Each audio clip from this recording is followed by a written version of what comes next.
नमस्कार, मैं हूं अंजलि सिंह और आप देख रहे हैं हर पल न्यूज। खबरों की शुरुआत से पहले एक बार नजर डालेंगे आज की हेडलाइंस पर। पीएम मोदी का इटली दौरा, ट्रेवी फाउंटेन देखने पहुंचे प्रधानमंत्री मोदी, स्पेन के पीएम से भी की मुलाकात। उत्तर प्रदेश के मुख्यमंत्री ने की पाकिस्तान की जीत का जश्न मनाने वालों पर कार्रवाई, बोले कानून को हाथ में लेने की किसी को नहीं है छूट। सोमवार से अयोध्या में शुरू हुआ दिव्य दीप उत्सव, त्रेता युग जैसी सजी रामनगरी, चारों ओर है खुशी का माहौल। देश की राजधानी दिल्ली में 19 महीने बाद खुलेंगे 1ली से 8वीं तक के स्कूल, अभिभावकों को है अपनी मर्जी से बच्चों को स्कूल भेजने की छूट। इंदिरा गांधी अंतर्राष्ट्रीय एयरपोर्ट के टर्मिनल 1 से फिर विमान का संचालन हुआ शुरू, लॉकडाउन की वजह से किया गया था बंद। 5 दिवसीय विदेश दौरे पर गए प्रधानमंत्री नरेंद्र मोदी इस समय G20 शिखर सम्मेलन में हिस्सा लेने के लिए अपनी यात्रा के पहले पड़ाव इटली की राजधानी रोम में है। रविवार को प्रधानमंत्री शिखर सम्मेलन में इतर अन्य वैश्विक नेताओं के साथ यहां स्थित प्रसिद्ध ट्रेवी फाउंटेन देखने पहुंचे। यह फाउंटेन इटली के सार्वजनिक दर्शनीय स्मारकों में से एक है। बारोक कला शैली वाले इस स्मारक को कई फिल्म निर्माताओं ने प्रेम के प्रतीक के तौर पर बड़े पर्दे पर भी पेश किया है। G20 इटली के आधारित ट्विटर हैंडल से इस संबंध में रविवार को एक ट्वीट किया गया। वहीं इस ट्वीट में लिखा गया, G20 प्रतिनिधिमंडल के अध्यक्षों ने शिखर सम्मेलन के दूसरे दिन की शुरुआत शहर के प्रतीकात्मक स्थल ट्रेवी फाउंटेन तक टहल कर की। यह दुनिया का सबसे खूबसूरत फाउंटेन है और उसमें सिक्का उछाल जाने के परंपरा के लिए दुनिया भर में प्रसिद्ध है। बारोक कला शैली के शहर के इस सबसे बड़े फाउंटेन की ऊंचाई 26.3 और चौड़ाई 49.15 मीटर है।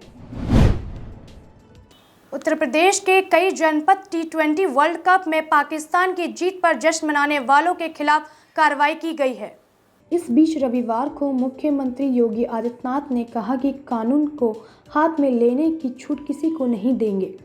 सीएम योगी ने सख्ती से कहा कि अगर भारत में रहेंगे तो हर हाल में अपने देश के प्रति सम्मान व्यक्त करना होगा। मैच में हार जीत होती है, लेकिन दुश्मन देश के प्रति समर्थन व्यक्त करोगे तो उस कठोरता से कुचल दिए जाओगे। उन्होंने कहा कि भारत में रहकर भारत की धरती का अत्र खाकर पाकिस्तान का गुण गाओगे तो फिर उसी लायक बना दिए जाओगे जिस लायक भारतीय सेना उन लोगों को बना देती है। इस दौरान योगी आदित्यनाथ ने कहा कि राम का विरोध करने वालों को जनता ने जीरो बना दिया है। राम के बिना भारत की कल्पना नहीं की जा सकती। हमने कभी राम के नाम पर राजनीति नहीं की है। सीएम योगी ने लखीमपुर हिंसा पर कहा कि घटना बेहद दुर्भाग्यपूर्ण थी। कानून ने अपना काम किया है और आगे कर रहा है। साथ ही उन्होंने कहा कि हमने पहले ही दिन कहा था कि कानून के साथ खिलवाड़ करने की छूट किसी को नहीं देंगे। आज प्रदेश की कानून व्यवस्था देश के अंदर एक नज़ीर है। इसका लाभ यूपी को मिला है। उन्होंने कहा कि शासन ने SIT गठित की है, रिपोर्ट आने दीजिए। मंत्री भी जेल जाएंगे और भी कई लोग जाएंगे। लखीमपुर की घटना में शासन की कार्रवाई पूरी तरह से निष्पक्ष है, परदेशी है। कहीं भी किसी को उंगली उठाने का मौका सरकार नहीं देगी।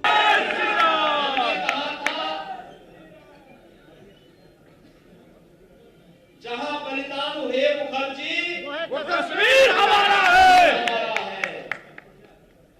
और कश्मीर से धारा 370 को इस समाप्त कर दिया। रामनगरी त्रेता युग जैसी सजी है, भव्यता देखते ही बन रही है, चारों ओर खुशी का माहौल है। अपने राम के स्वागत में रामनगरी का कोना कोना आलोकित हो उठा है। वहीं इस बीच योगी सरकार के 5वें दिव्य दीप उत्सव की शुरुआत सोमवार से हो रही है। मुख्य आयोजन 3 नवंबर को होगा।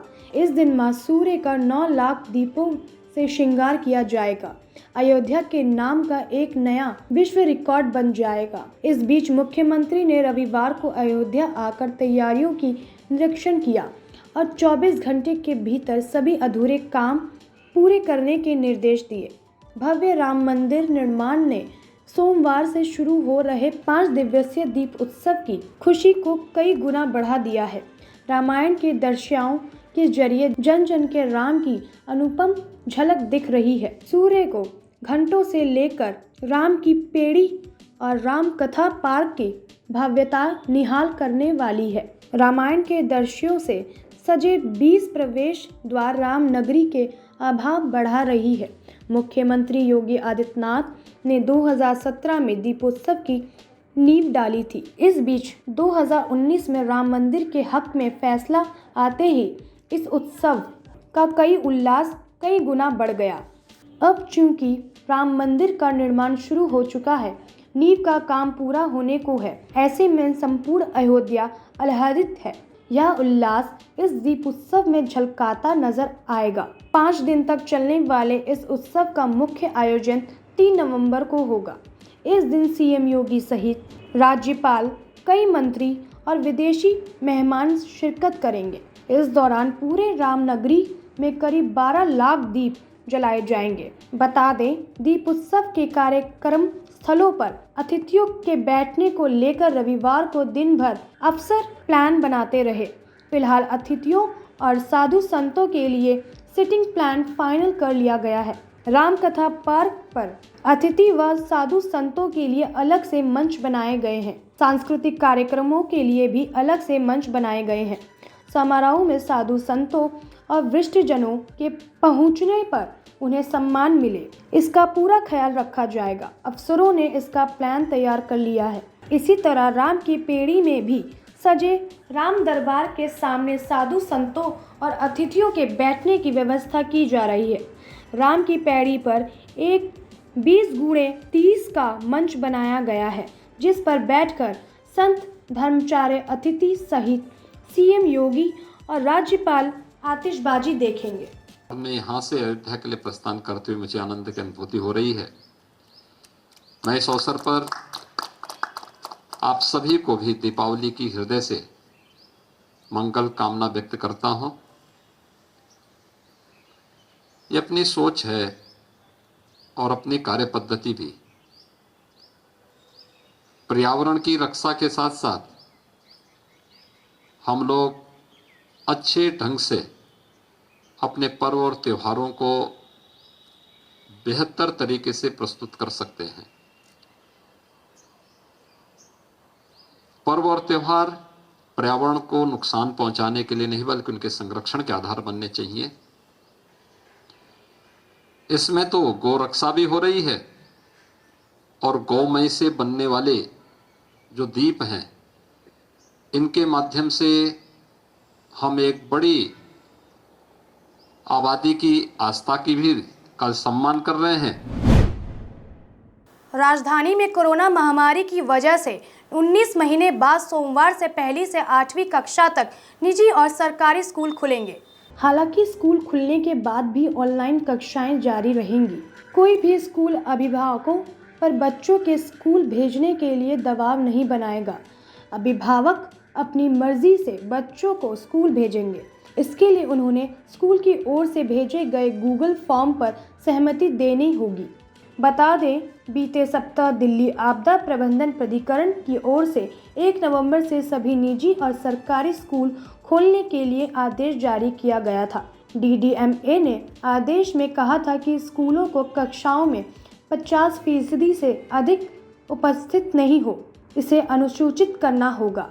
आदेश के बाद निजी स्कूल अभिभावकों को सहमति प्रपत्र भेजने की प्रक्रिया में है। वहीं त्योहारी सीजन को देखते हुए कुछ स्कूल दिवाली के बाद अपनी कार्य योजनाएं तय करेंगे। मयूर विहार स्थित विद्या बाल भवन स्कूल के प्रिंसिपल डॉक्टर सतबीर ने कहा कि अभिभावकों को सहमति पत्र भेज दिया गया है, लेकिन अधिकांश अभिभावकों की ओर से सहमति पत्र पर स्वीकृति नहीं मिली है। वहीं जिन अभिभावकों को सहमति पत्र मिला है, उन्होंने छठ पूजा के बाद स्कूल खोलने की मांग की है। इंदिरा गांधी अंतर्राष्ट्रीय एयरपोर्ट के टर्मिनल 1 से एक बार फिर विमानों का संचालन शुरू कर दिया गया है। इस टर्मिनल से 18 महीने बाद विमानों का संचालन शुरू किया गया। दिल्ली एयरपोर्ट के आधिकारिक ट्विटर हैंडल ने भी वीडियो शेयर कर उड़ान की तस्वीर साझा की है। कोविड की वजह से पिछले साल 25 मार्च से इस टर्मिनल को बंद किया गया था। दिल्ली इंटरनेशनल एयरपोर्ट लिमिटेड के अनुसार T1 से विमान का संचालन शुरू कर दिया गया है। पहले की तरह इस टर्मिनल से इंडिगो और स्पाइस जेट की विमानों की संचालित होगी। इससे विमान यात्रियों को काफ़ी राहत मिलेगा। अन्य टर्मिनल की तरह रविवार को टर्मिनल 1 पर भी चहल पहल दिखेगी। रविवार को टर्मिनल 1 से विमान सेवा की शुरुआत होने से हवाई अड्डे पर काफ़ी चहल पहल देखने को मिली। इस टर्मिनल से इंडिगो की पहली उड़ान मुंबई के लिए रवाना हुई। वहीं इस बारे में यात्रियों का कहना था कि इस टर्मिनल से हवाई यात्रा बंद होने की वजह से परेशानी थी, अब आसानी से आगमन संभव हो सकेगा। इस टर्मिनल के भी खुल जाने के बाद विमान यात्रियों की समस्याओं का समाधान हो गया है। कोविड-19 महामारी के बाद विमान सेवा पटरी पर लौट रहा है। इसे ही ध्यान में रखते हुए एयरपोर्ट प्रबंधन ने यह कदम उठाया है ताकि आसानी से आगमन संभव हो सके। मुंबई के क्रूज ड्रग्स मामले में रविवार को सुप्रीम कोर्ट ने एक जनहित याचिका दायर की गई है। इस याचिका में इस मामले की जांच सीबीआई से कराने की मांग की गई है और कहा गया है कि एनसीबी की चल रही जांच में अवरोध देखने को मिले हैं। इसके साथ ही याचिका में शीर्ष अदालत से केंद्र सरकार को गवाह सुरक्षा योजना तैयार करने के लिए निर्देश देने की मांग भी की गई है। इस मामले में बॉलीवुड के प्रसिद्ध अभिनेता शाहरुख खान के बेटे आर्यन खान और अन्य आरोपी सम्मिलित रहे हैं। इस मामले के सामने आने के बाद ही कई तरह के विवाद भी शुरू हो गए हैं, जिनकी जन्म में एनसीबी और इसके अधिकारी भी आए हैं। मामले में आर्यन खान, सह आरोपी अरबाज मर्चेंट और फैशन मॉडल मुनमुन धमेचा को बम्बई हाई कोर्ट ने गुरुवार को जमानत दे दी थी। बता दें, आर्यन को इस मामले में करीब 1 महीना पहले मुंबई के तट पर एक क्रूज शिप पर हुई छापेमारी के दौरान गिरफ्तार किया गया था।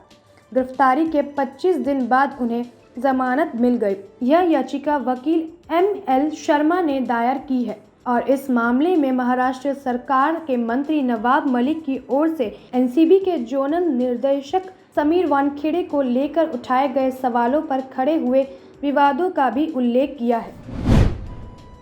भारत नेपाल सीमा से नेपाल में प्रवेश करने वाले भारतीय नागरिकों को एक पहचान पत्र ले जाना आवश्यक है।